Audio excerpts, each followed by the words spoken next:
안녕하세요. 육평교회 학생의 가스펠 프로젝트 신약 2권 11과 말씀을 시작하겠습니다. 오늘은 모두가 두려워 떠는 분이라는 제목으로요. 마가복음 5장 1절부터 20절에 기록된 예수님께서 이 귀신들을 쫓아내셨던 사건에 대한 말씀을 함께 나누도록 하겠습니다. 귀신을 쫓아내는 것, 퇴마라고도 하고요, 구마라고도 하고, 신학 용어로는 축귀라는 표현을 더 많이 씁니다. 영어로는 엑소시즘이라고 하죠. 이제 그런 것이 이제 영화에 자주 등장하는 소재입니다. 그만큼 사람들의 흥미를 끌만한 주제라는 거겠죠. 분명한 선과 악의 대결이 있고요. 그 중에서 사람은 항상 선이 될 수 있다라는 것이 이 영화를 만들기에 좋은 점인 것 같아요. 또 인간보다 강력한 그런 악마하고의 대결이니까 또 초인간적인 그런 특별한 능력이나 어떤 무기 같은 것도 영화에 이렇게 등장시킬 수 있어서 더 흥미로운 요소가 되기도 하는 것 같습니다. 오늘 예수님의 이야기도요, 바로 이런 퇴마, 축귀하고 관련된 이야기입니다. 다만 영화가 아니라 실제로 벌어졌던 역사적인 사건인 거죠.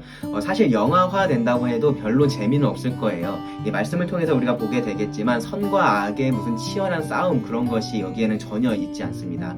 오히려 우리는요, 예수님의 이 영적인 세계에 대한 절대적인 권위를 확인할 수 있습니다. 마가복음 5장 1절 말씀을 보시면 예수께서 바다 건너편 거라사인의 지방에 이르러 라고 말씀을 합니다. 예수님은요, 제자들과 함께 갈릴리 바다를 이렇게 건너서 거라사인의 지방에 도착을 하셨습니다. 가는 길에 이 바다에서 큰 풍랑을 만나서 제자들이 두려워했지만 이제 주무시던 예수님께서 깨어나셔서 이 풍랑을 잠잠하게 하셨고요. 그들이 모두 무사히 목적지인 이 거라사인의 지방에 도착을 할 수 있었습니다. 마태복음에는요, 가다라 지방이라고 되어 있는데요. 이 거라사가 가다라의 관할 아래 있었던 그러한 마을이었기 때문에 이제 그렇게 표현이 됐을 겁니다. 예수님과 제자들이 그곳에 도착했을 때 만난 사람은요, 귀신 들린 사람이었어요. 2절을 보시면 배에서 나오심에 곧 더러운 귀신 들린 사람이 무덤 사이에서 나와 예수를 만나니라. 이 사람은 마치 예수님이 도착할 것을 미리 알고 있었다는 듯이 예수님과 일행을 마중 나왔습니다. 이 사람은 사실 몰랐겠지만 그를 통제하고 있었던 귀신은 알고 있었을 겁니다. 귀신 들린 사람, 악령이 씌운 사람, 이런 경우를요, 앞서 얘기했었던 영화들을 통해서만 우리가 접하게 되기 때문에 단순히 이런 것들이 이제 영화가 만들어낸 허구로서만 생각을 하는 사람들이 많습니다. 그런데 그렇지 않아요. 성경에도 이렇게 기록이 되어 있고요. 실제로도 지금도 그런 경우들이 있습니다. 물론 영화에는 상상력이 많이 포함되어 있기는 하죠. 먼저 여기서 말하고 있는 이 더러운 귀신에 대해서 잘 이해를 해야 되는데요. 성경은요, 하나님과 사람 외에 또 다른 인격적인 존재에 대해서 언급을 하는데요. 바로 천사입니다. 천사. 천사는 하나님을 직접적으로 섬기게 하기 위해서 창조된 그러한 존재들이고요. 사람과 같은 육체는 없는 영적인 존재들입니다. 사람이 죽어서 천사가 되는 게 아니에요. 사람은 죽어도 사람입니다. 천사는요, 애초에 천사로 지음을 받았고요. 자녀를 낳지도 않고 죽지도 않습니다. 그렇기 때문에 이 창조된 숫자가 계속해서 유지된다라고 할 수 있어요. 천사는요, 영적인 존재로서 사람하고는 다르게 이제 우리가 알고 있는 이러한 물리적인 법칙의 제약을 받지 않습니다. 그렇기 때문에 우리보다 더 뛰어난 능력을 나타내기도 해요. 하나님처럼 전능하거나 전지하거나 편재하거나 영원하지는 않아요. 그러니까 하나님처럼 모든 것을 할 수 있거나 모든 것을 알고 있거나 장소나 시간에 제약을 받지 않거나 그런 존재는 아니라는 거예요. 하지만 사람보다는 힘이 있고 사람보다는 지혜가 있습니다. 더 빠르게 이동도 할 수 있고요. 더 오래 존재를 할 수는 있습니다. 그래서 우리 입장에서 볼 때는 천사가 하나님처럼 그렇게 여겨질 수도 있는 거예요. 더러운 귀신이 예수님이 도착할 것을 미리 알고 있었을 거다라고 추측할 수 있는 근거가 사실 여기에 있습니다. 사람보다는 더 많은 것들을 알고 있기 때문인 거죠. 많은 수의 천사들 중에서 실제로 자신이 하나님처럼 되려고 했었던 천사들이 있습니다. 바로 성경에서 사탄 혹은 마귀라고 부르는 천사와요, 그를 따라서 함께 타락한, 범죄한 다른 천사들입니다. 타락한, 범죄한 천사들이라고 그렇게 부를 수 있을 거예요. 이들은요, 우리말 성경에서는요, 귀신으로 그렇게 번역이 되어 있습니다. 우리나라의 전통 사상에서는요, 사람이 죽어서 귀신이 되곤 하는데 이제 실제로는 그렇지 않은 거고요. 성경의 표현 그래서 여러분들이 그렇게 이해를 하시면 안 되는 거예요. 천사들 중에서 범죄한 천사들이 있는 거고 그들을 통칭해서 귀신이라고 부르고 그들의 우두머리가 마귀, 사탄이라고 정리를 할 수 있습니다. 앞서 말한 그런 영적인 존재는요, 본질적으로 천사라고 할 수 있는 거고요. 그 중에서 범죄한 천사들이라고 말할 수 있습니다. 여기 본문에서 말하고 있는 더러운 귀신이 바로 그런 범죄한 천사를 말을 하고 있는 거죠. 그러면 더러운 귀신 들렸다라는 것은 어떤 의미일까요? 앞서 천사들은요, 사람과 같은 몸을 가지고 있지 않은 영적인 존재라고 제가 말씀을 드렸어요. 본질적으로 그렇다라는 겁니다. 하지만 성경을 보면요, 천사들이 사람과 같은 모습으로 나타날 수도 있다라는 것을 우리가 볼 수 있습니다. 대표적으로 아브라함과 이 소돔의 롯을 찾아왔었던 천사들을 우리가 생각해 볼 수 있겠죠. 아브라함과 롯은요, 그들을 뭐 천사로 생각한 게 아니라 보통의 사람으로 생각해서 그들을 대접을 했었습니다. 그러니까 천사가 그러한 사람의 모습으로 나타났었다라고 우리가 봐야 되는 거죠. 하지만 성경을요, 우리가 전체적으로 종합을 해보면요, 이런 경우가 일반적인 경우는 아닌 거예요. 특별한 경우, 특별한 이유가 있을 때 일시적으로 천사가 사람이 볼 수 있게 사람의 모습으로 그렇게 나타났다라고 우리가 봐야 됩니다. 그러니까 우리 주변에 천사가 사람의 모습으로 숨어 살고 있다, 뭐 그렇게 생각하기 어렵다라는 거죠. 특히 천사들은요, 주로 하나님의 말씀을 이렇게 사람들에게 전달해주는 그러한 메신저로서의 역할을 했었는데, 오늘날 우리들에겐 뭐가 있어요? 하나님의 말씀인 성경이 있잖아요. 그렇기 때문에 더더욱이나 그럴 필요가 없다라고 볼 수 있습니다. 이렇게 천사가 사람의 모습으로 나타나는 경우 외에 아까 말했던 범죄한 천사들이요, 어떤 사람들에게 강력한 영향력을 끼치는 경우들이 있어요. 근데 그 사람의 외부에서 그렇게 하기도 하고 실제로 그 사람 안에서 그렇게 하는 경우도 있습니다. 그 사람을 완전히 사로잡아서 통제를 하는 거예요. 욥의 경우를 여러분 생각해 보시면요, 사탄은요, 그 주변에 엄청난 재앙을 가져오기도 하고 욥의 건강을 해치기도 했었죠. 물론 하나님의 허락 하에 벌어진 일들이지만 욥에게 강력한 영향력을 끼친 것은 사실입니다. 하지만 그렇다고 해서 욥이 귀신 들렸었던 것은 아니에요. 그렇죠? 귀신 들린 것은 귀신이 그 안에서 그를 통제하는 것을 말을 합니다. 귀신 들린 것의 결과는요, 경우마다 달라요. 그것으로 인해서 뭐 앞을 보지 못하게 된다거나 말하지 못하게 되는 경우도 우리가 성경에서 찾아볼 수 있고요. 어떤 질병이 나타날 수도 있습니다. 혹은 오늘 본문에 나오는 사람처럼 엄청난 포악성을 보일 수도 있어요. 3절부터 5절 말씀을 보겠습니다. 그 사람은 무덤 사이에 거처하는데 이제는 아무도 그를 쇠사슬로도 맬 수 없게 되었으니 이는 여러 번 고랑과 쇠사슬에 매였어도 쇠사슬을 끊고 고랑을 깨뜨렸음이러라. 그리하여 아무도 그를 제어할 힘이 없는지라. 밤낮 무덤 사이에서나 산에서나 늘 소리 지르며 돌로 자기의 몸을 해치고 있었더라. 여러분 어떤 모습인지 상상이 되실 거예요. 그렇죠? 아주 이렇게 묘사가 잘 되어 있는데요. 마태는요, 이런 사람이 둘이 있었다라고 기록을 했어요. 마가와 누가는 그 중에서 한 사람에게 지금 포커스를 맞추고 있는 겁니다. 이 사람은요, 몹시 사나웠습니다. 아무도 그 길로 지나갈 수 없을 지경이었다라고 마태복음에는 기록이 되어 있습니다. 그러니까 어떻게 했겠어요? 이 마을 사람들이 힘을 합쳐서 그를 이제 쇠사슬로 매두려고 그렇게 했을 겁니다. 그런데 그조차도 의미가 없게 된 거죠. 사람이라고 생각할 수 없는 그런 괴력을 보였습니다. 쇠사슬 끊을 수 있을 정도였어요. 누가는요, 이 사람이 항상 그랬던 것은 아니다라고 기록을 해요. 가끔이라는 표현을 사용을 했는데 아마도 이렇게 쇠사슬로 묶어두면은 어느 정도는 붙잡아 둘 수 있었던 것 같아요. 그런데 귀신이 강하게 역사를 하면은 이 쇠사슬 끊어버릴 정도의 힘을 발휘를 했던 것 같습니다. 이제 그런 일들이 반복됐었고 이제는 사람들도 포기한 그러한 상태가 됐다라고 할 수 있습니다. 누가복음에 보면요, 또 이 사람은 오래 옷을 입지 않고 지냈다라고 말씀을 합니다. 그 상태로 이 죽음을 상징하는 무덤 사이에서 밤낮 상관없이 소리를 지르고 뛰어다니고 자해를 하고 있었다라고 마가는 기록을 했습니다. 옷 대신에 이 피칠갑을 한 사람이 무덤 사이에서 밤낮 소리를 지르면서 그렇게 뛰어다니고 있었던 거죠. 누구도 그 사람과 마주치고 싶지 않았겠죠. 이 위험한 사람을 어떻게든 그들에게서 제거하고 싶었을 겁니다. 그런데 여러분 한번 생각해 보세요. 이 사람 자체는 어땠을까요? 누가는요, 귀신이 가끔 그 사람을 붙잡음으로 라고 기록을 했어요. 그러니까 이 사람이 항상 귀신 들린 상태로 그 상태로만 있었던 것은 아니었다라는 거예요. 그렇지 않은 날도 있었습니다. 그럴 때는 어땠을까요? 자기가 남들보다 막 뛰어난 힘이 생겨서 너무 기뻐하고 막 그랬을까요? 절대 그러지 않았을 겁니다. 자신이 어떻게 할 수 없는 그런 상황에서 절망 가운데 살고 있었을 겁니다. 19절을 보면요. 그 사람에게는요, 집도 있었고 가족도 있었다라는 것을 알 수 있어요.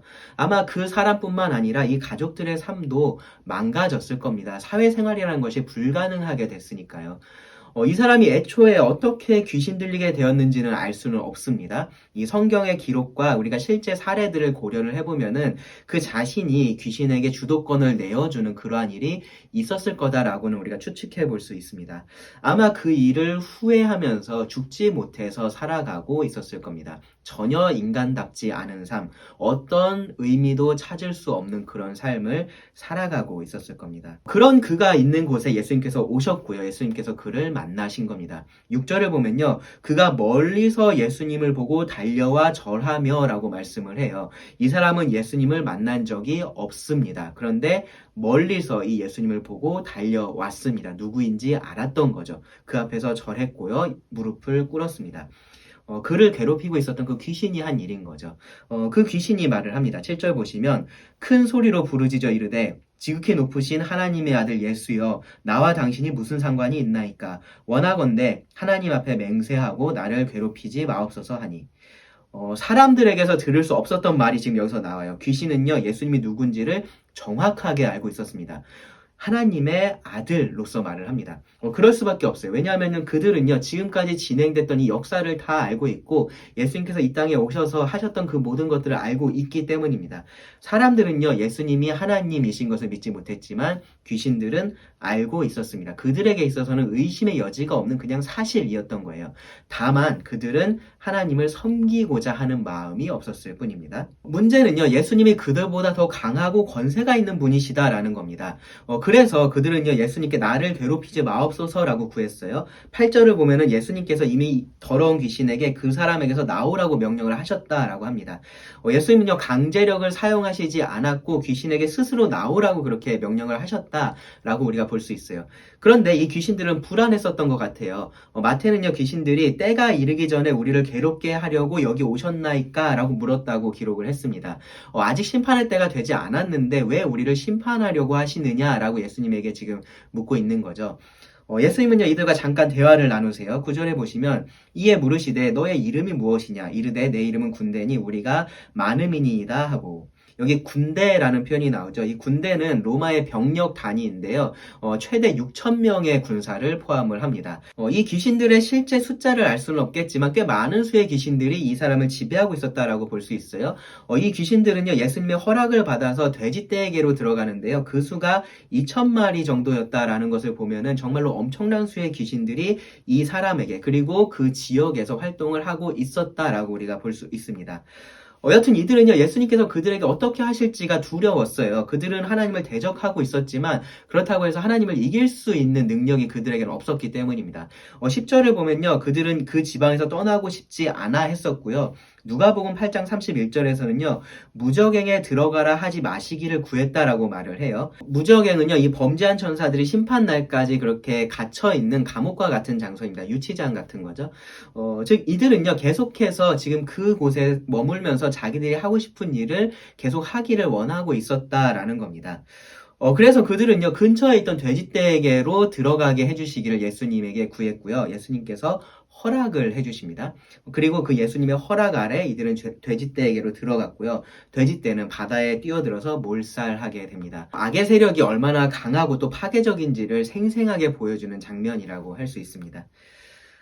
귀신들이 그렇게 이제 그 사람에게서 완전히 빠져나오자요. 그 사람은요, 온전한 정신으로 돌아올 수가 있었습니다. 여기 보면 그가 앉아 있었다라고 표현을 하고 있는데요. 이제 처음에 묘사됐던 그 표현하고 대조가 되죠. 제어할 수 없는 무슨 산짐승 같이 그렇게 뛰어다니고 있었지만 이제는 온전한 정신으로 차분하게 앉아 있는 겁니다. 그리고 그 모습을 본 사람들은 두려워했습니다. 또 이 모든 일이 그 지역 사람들에게 알려졌을 때 그들은 예수님을 찾아와서 그 지방에서 떠나시기를 구했습니다.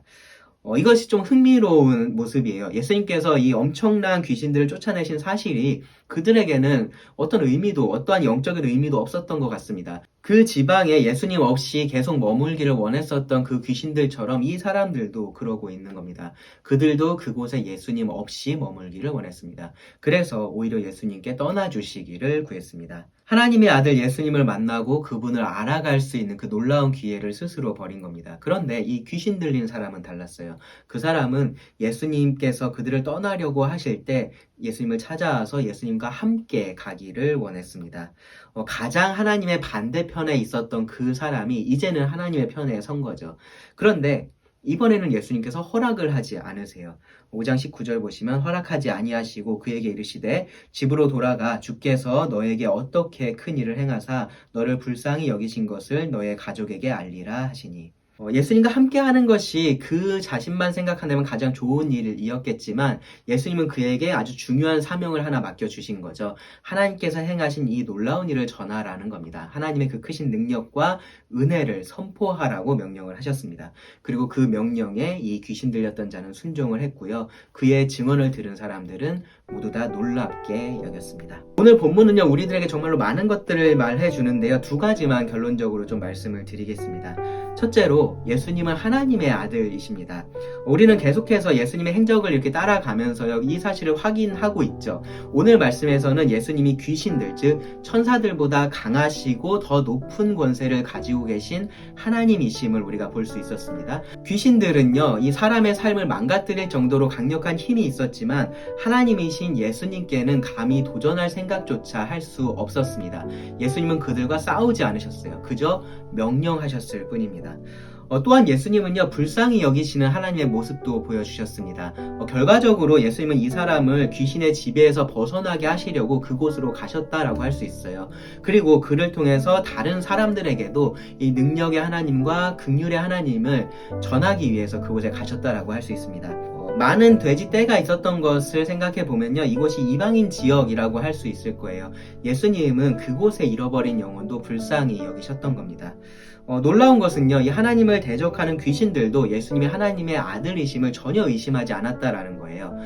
그런데 그렇다고 해서 귀신들이 그럼 구원받을 수 있냐? 그렇지 않습니다.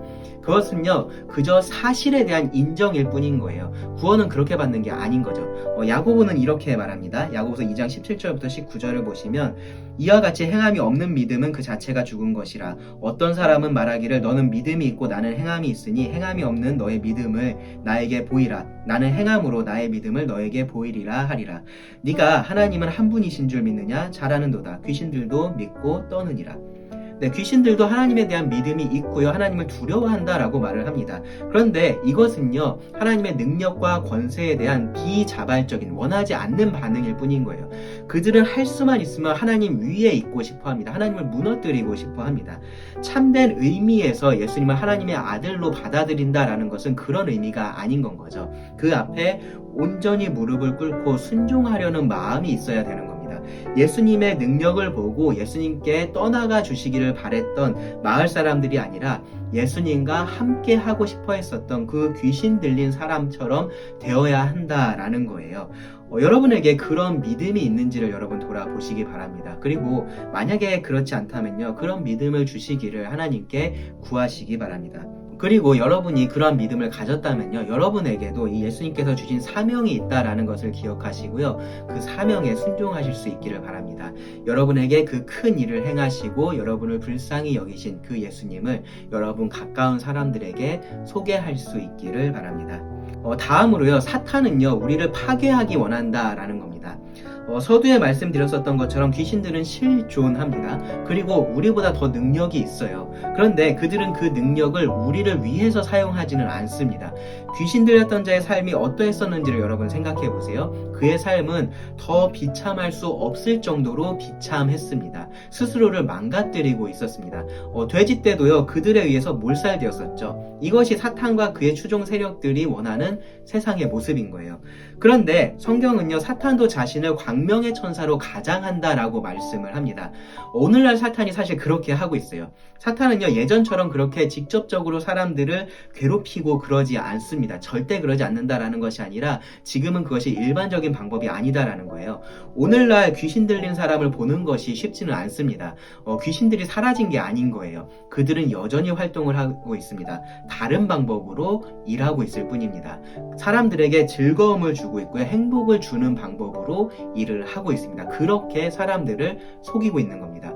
세상의 삶의 방식을 따르면요, 될 것처럼 속여요. 그렇게 하면은 참된 행복이 거기 있을 것처럼 속입니다. 심판하시는 하나님이 없다라고 속이고 있고요. 혹시 있더라도 지금의 너의 삶을 충분히 즐기면서 살 수 있다라고 속입니다. 전형적인 사기꾼들의 모습이에요. 사기치는 사람은요, 항상 좋은 것으로 그 안에 나쁜 것을 감추어 둡니다. 사탄이 그렇게 하는 겁니다. 좋아 보이는 것으로 악을 감추고 있을 뿐인 겁니다. 그런데 그 끝에 있는 것은 동일합니다. 뭐예요? 파멸입니다. 파멸. 사탄은요, 우리가 사탕과 초콜릿으로 만들어진 지옥행 열차를 아주 즐겁게 타고 가기를 바라고 있고요. 지금 그렇게 일을 하고 있는 겁니다. 여러분, 속지 마시기 바랍니다. 반대로요, 하나님은 그런 우리를 불쌍하게 여기십니다. 그래서 우리를 구원하길 원하세요. 아들 예수님을 십자가에서 죽게 하시기까지 우리를 사랑하십니다. 정말로 우리의 행복을 원하시는 거예요. 내가 지금 하고 싶은 것을 하지 못하게 하는 하나님이 어떻게 나를 사랑하시는 거라고 말할 수 있느냐?